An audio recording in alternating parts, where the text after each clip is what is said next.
Hello, today I'm going to review this frankincense by Eden's Garden. I know Eden's Garden has a few different kinds of frankincense. This one is their Boswellia Carterii. I'm going to open it and smell it and tell y'all what I smell.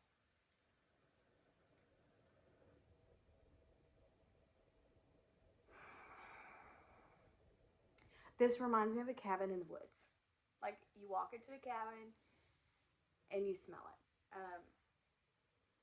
And all the good smells, not like full of mold or anything like that.